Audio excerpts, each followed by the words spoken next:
What's up? You found me. Am I the best college football YouTube channel? Maybe, probably not, but hey, I'm trying. We got a good week of college football, so let's get on to it. So yeah, welcome back to the tailgate. Oh man, this was a fun week of college football. A lot of upsets, a lot of craziness, a lot of teams playing like they should have, a lot of teams playing like they shouldn't have played. I'm ready to talk about this. Of course, same old, 5 winners, 5 losers, Heisman, and the top 25 comparison. Let's get on with our 5 big winners.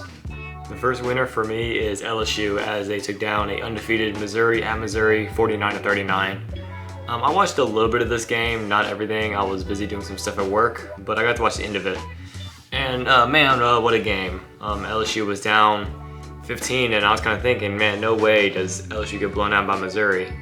LSU's defense still sucks. We allowed 39 points, probably I don't know how many yards, but yeah, about 530 yards of offense. Our defense is still terrible, but Jane Daniels is just carrying us. He had 4 touchdowns in all. He had about 380 yards everywhere. LSU definitely had a more balanced attack than Missouri, and then in the second half, LSU's defense kind of showed some stuff. They finally got some picks on Brady Cook, which were his first of the year. And then LSU's offense started to play a lot better. So it's a good win for LSU as they were able to bounce back and get a ranked win. The schedule looks pretty easy, except for Alabama, so we'll see how LSU does as the season goes on. The next big winner for me is UCLA as they also undefeated Washington State's undefeated season as they won 25-17. This game went exactly how I did not expect it. I did not expect a defensive game with pretty sloppy offenses, but UCLA's defense, I thought they were pretty solid, but they did what no team could do so far, and that was get pressure on Cameron Ward. Cameron Ward had his first bad game of the season. He went 19 of 39, which is bad, going under 50%. He had more interceptions than touchdowns. I didn't watch this game, but from what I heard, UCLA was finally able to get pressure on Cameron Ward, which is what really hurt Washington State. Their offense just couldn't get anything going. Dante Moore didn't play that great as well, but he did outplay Ward, so that definitely helped. The big thing for UCLA was a rushing attack by Carson Steele, who had 140 rushing yards. So it was a really good win for UCLA, especially bouncing back after that tough loss to Utah. So it looks pretty good. UCLA's defense looks pretty strong in the Pac-12 this year. The third big winner for me is Georgia Tech as they upset Miami, ending another undefeated season as they won 23-20. Georgia Tech's defense played pretty solid all game. They got a lot of picks, which really helped Georgia Tech as their offense did not play that great. So those picks helped them get in good field position to keep this game close. There's really not much to look at. Haynes King played pretty bad. The entire offense really for Georgia Tech played pretty bad. But of course it's just the one big thing.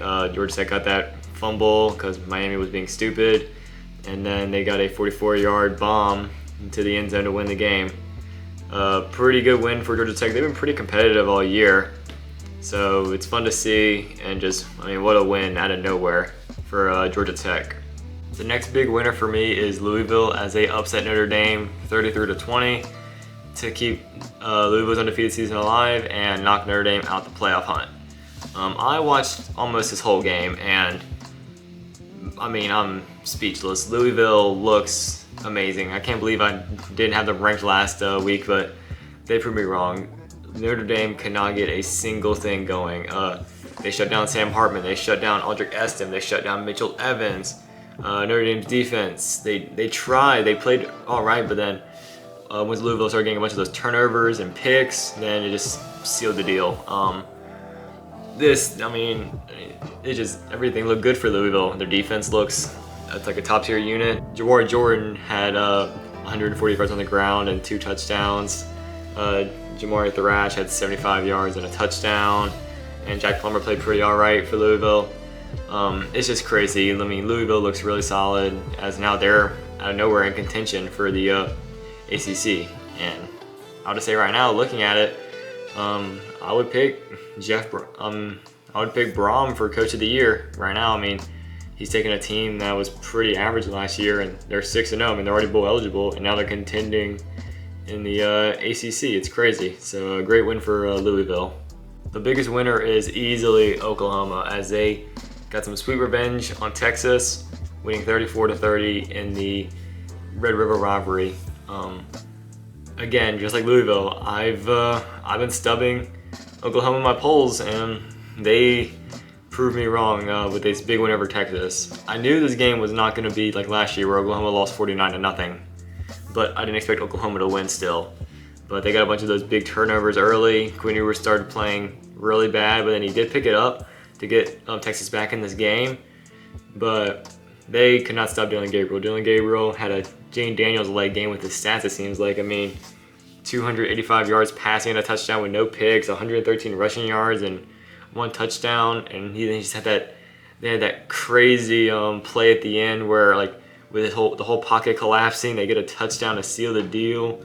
I saw a clip about it. I mean, gotta give props to that lineman for Oklahoma that held off 2 Texas linemen at the end. I mean, crazy game. It really sucks I couldn't watch it, but I mean, just what a win for Oklahoma. And now they look like a legit playoff team too. I mean, they're number 1 in the Big 12 now, so it's a great win for Oklahoma. But now it's time to get to the sad part. It's time for the 5 biggest losers of the week. On with our first big loser, we have Kentucky.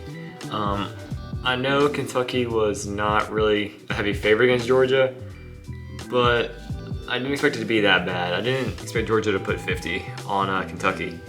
Now, I watched this game up until it got just really bad. Kentucky's defense was playing all right. It was just a bunch of those big penalties that really screwed them. And of course, if your offense can't do anything, your defense will eventually get tired. And that's just what happened. Georgia just, they were scoring, and they were getting some big penalties to help them out. But again, Georgia's defense is the best for a reason. Kentucky just couldn't do anything. Ray Davis didn't do much. Devin Leary played really bad. It just kind of sucks for Kentucky. I really thought it was going to be a close game, especially after how Georgia played against Auburn, but it was not. Georgia got right back and just beat Kentucky senselessly. So kind of sucks for Kentucky, but they're my first big loser just for how bad that loss was. The next big loser for me is Washington State, as they lost to UCLA. I brought it up that UCLA was getting a lot of pressure on Cameron Ward, which is a big reason that Washington State just couldn't get anything going. But again, it just kind of sucks for Washington State. Like I said, they just couldn't stop UCLA's pass rush. Cameron Ward couldn't get anything going, and I mean, Washington State scored 17, but one of those was a pick 6. So when you look at it, Washington State's offense that had been so good this whole season and lit up Oregon State, who was another good defense. They only had 10 points in this game. It's kind of crazy. It's kind of similar to, honestly, how Ole Miss looked against LSU and Bama. I know those are 2 different calibers of teams compared to what Washington State is playing, but it's still kind of an interesting comparison to look at. Nonetheless, it just really sucks. Washington State's offense just did not play that good, and just not bad. I mean, they had 4 turnovers. It's very hard to win a game with 4 turnovers, and that's just what happened. Washington State's defense even played great. They got that pick 6, and it still wasn't enough. So that makes Washington State one of the big losers for me. The next big loser for me is Missouri, as LSU beat them 49-39 to end their undefeated season. The big reason that Missouri listed as one of the big losers for me is because they choked a 15-point lead to LSU. I thought Missouri honestly was just going to blow out LSU for a second. I mean, Missouri was their offense was playing incredible. They were keeping LSU in check for a little while. But after Missouri got up by 15, LSU proceeded to outscore them 42-17. It's pretty crazy how differently that game changed. I know LSU has a really good offense, but still Missouri just couldn't stop Jane Daniels, Logan Diggs, Malik Neighbors, Brian Thomas. They couldn't do anything. And then Missouri, while their offense was still playing all right, they just slowed down so much, and then LSU finally adjusted for once on defense. Like I said, that's what mainly makes Missouri a big loser for me, was just them blowing a 15-point lead to only then lose by 10. So that's a pretty big turnaround, especially in a ranked matchup like that. So that makes Missouri one of my big losers. The next big loser for me is Notre Dame, as they lost to Louisville 33-20. I talked about how well Louisville played. Now it's time to talk about how poor Notre Dame played. They looked terrible. There's not really much else I can say. I watched most of the game, and Sam Hartman just couldn't get anything going. This whole Notre Dame offense that had looked so good in their first 4 games, it just turned to crap. I just kind of, I thought the narratives were finally over. Notre Dame looked really good. I thought they actually had the chance to beat some ranked teams, but it didn't happen. They played 3 ranked teams in a row. Their offense has just not showed up. I'm doing the math correctly. Let me just do it real quick. They're averaging about less than 15 points a game right now since playing these ranked teams. That's really bad for them. It's just Notre Dame's bad. They're frauds. They're not legit. The narratives are the same. They got blown out by Louisville, who no one thought was this good, but still, Notre Dame is 2-1, is 1-2 against ranked teams. It just looks terrible. So they're my 4th biggest loser, just because like I said, they look terrible. However, I think it's pretty easy to say who the biggest loser is. It's Miami. I can just show it on the screen, and I really wouldn't have to explain much. But I will anyways. They had a 99.9% chance to win the game with 2 minutes left. It typically means that you've won the game, but I don't know what Miami was doing, but it was just stupid. Why do you run the ball when you have the lead? Georgia Tech has no timeouts.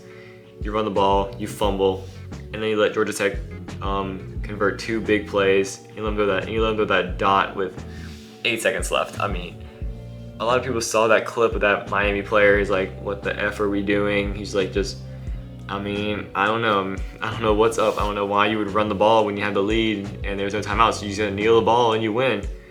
It's that's crazy. That is definitely one of the worst collapses I've seen in a single game. And that's it. They're just one of the biggest losers. You don't choke like that, especially when you're a ranked team, you're undefeated, you're getting some hype, and then you do that.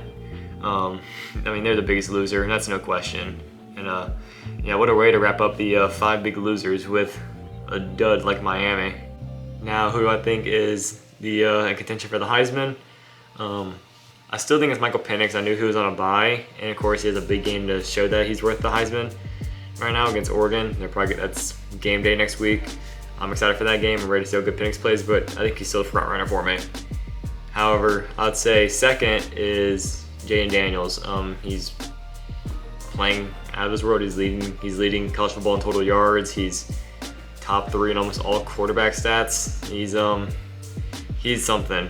He's single-handedly the reason LSU is winning football games, and it's crazy to say that, but he is. Then behind that, I would of course have our regular guys. Jordan Travis is still there. Bo Nix is still there. Of course, him and Penix is going to be a huge game to decide who takes the lead for the Heisman, I'd say. Caleb Williams didn't play that great against Arizona, but he did have 4 touchdowns, and they did end up winning that game somehow, but he's still up there.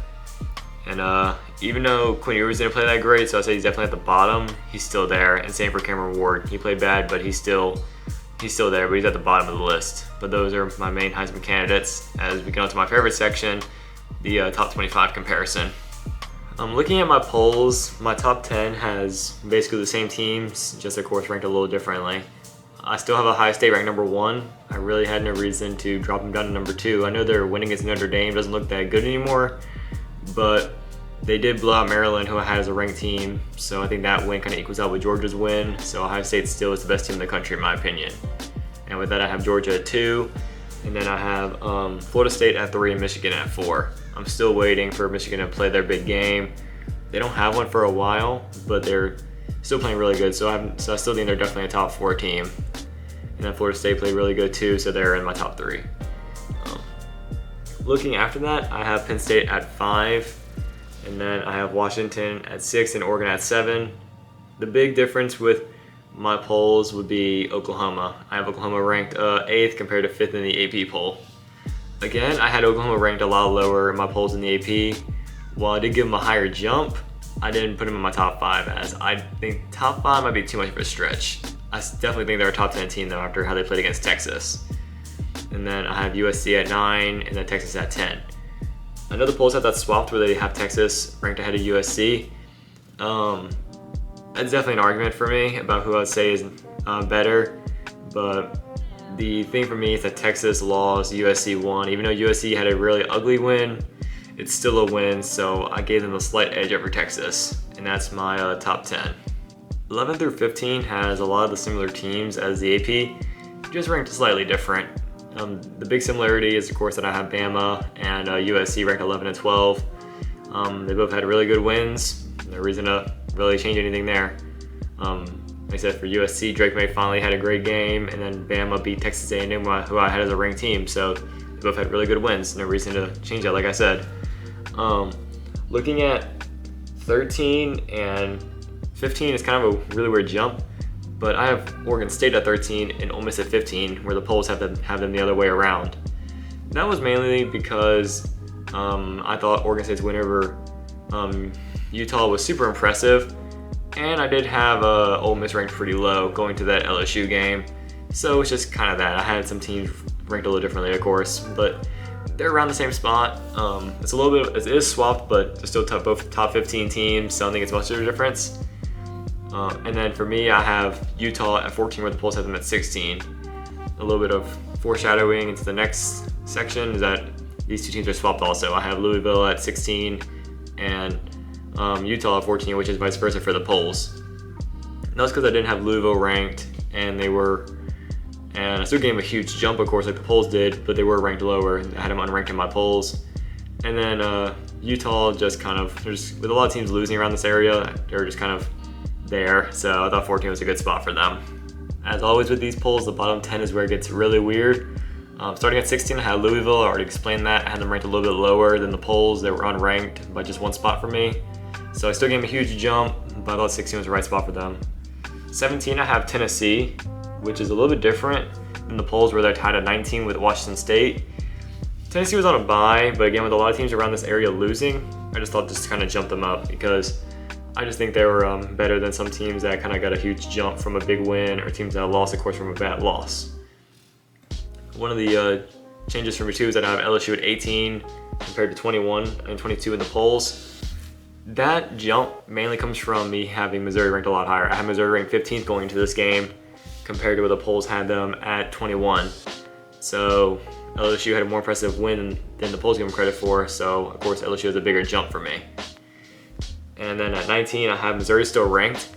I don't agree with Missouri being dropped out of the rankings. I know that it was kind of an ugly game. They blew a 15-point lead and lost by 10, but they're still 5-1. They still look really good. Their offense still looks incredible. So I really don't see a reason to drop them out of the polls, especially because they lost a relatively close game to a ranked team. So I have them at 19. I just don't agree with the polls completely dropping them out. And then at 20, I have UCLA, where the polls have them at 18. Not a huge difference, but the polls were a little more higher on UCLA than I was. I wasn't really completely set on UCLA until they won this game, where the polls had them ranked 2 weeks ago, so it's a little bit of a difference there. But they're both ranked around the same area, so I don't think it's much of a change. At the bottom 5, I have Duke at 21 compared to 18 in the polls. Actually, my bad, 17 in the polls. That mainly comes from I didn't give Duke a huge jump because, like I said, with a lot of these teams above them winning and a lot of teams below them losing, it was really hard for me to pick their place for them, especially since they had a bye week, so there really was nothing for them to do. So I dropped them down a little bit to 21 just to make some room for these teams that kind of dropped, and then all those two of the teams that won that jumped over them, kind of like LSU, for example. At 22, I have Washington State. That loss was really bad. The team just didn't play like I thought they would have. So I gave them a bigger dip than the polls did, just because, like I said, I thought that was a really ugly loss for Washington State, only scoring 10 points on offense and then getting that pick 6 to make it 17. So it's really ugly. So I'm at 22. 23 is where I have Notre Dame. I dropped Notre Dame down really far, as they were in my top 10 last week, and now they're down to 23. It's just because that was a super ugly loss to Louisville. I mean, they look like frauds. And I'm usually not a fan of dropping teams below teams that they beat. Like I really wasn't a fan of dropping Duke. Of dropping Notre Dame ahead of Duke. But I just thought I had to. They lost so bad to Louisville. It's just I kind of had to. So that's where I have Notre Dame at. 24, I have Kansas, which is a little bit different, as the polls have them ranked at 23. It's a huge difference, I know, but I mean, I really can't talk much about it. That mainly comes from the polls keeping Kentucky and Miami in, which I don't agree with whatsoever. Kentucky is also super bad. I think they should drop out the rankings for a little bit. They pick it back up, and maybe after one good win or 2 good wins, then yeah, sure, put them back in. But I think that loss was really bad, so I think they really should just be dropped out. And then Miami should not be ranked whatsoever. That loss was ugly. I know it was a 1-point loss, but with how bad it was, no, they shouldn't be ranked. I'm sorry, but they shouldn't. And for me, who I think is the 25th best team in the country, that would be Wyoming. They ended Fresno State's 14-game win streak. Wasn't super high on Fresno. Like I said, I thought Wyoming was a better team, and they proved it. They do have that 1 loss at Texas, which really hurts. If they're 6-0, I'll probably have them ranked way higher. Actually, if they were 6-0 and they beat Texas, then they would probably be a top 15 team by now. But they held on against Texas for a little while, so I do think they are a really good team. So that's why I have Wyoming ranked at 25. Again, if you want to look at the polls more, feel free to pause, but that wraps up the top 25 comparison. So yeah, that's the recap of week 6. I hope you enjoyed the video, unless your team lost and I called them a loser, but it happens. We'll see how next week goes. Maybe your loser will become a winner. Always forward. Always love a good upset. But hope you enjoyed the video. Like, favorite, and subscribe if you had. And I'll be back Wednesday or Thursday for a prediction video. I'm pretty excited for that.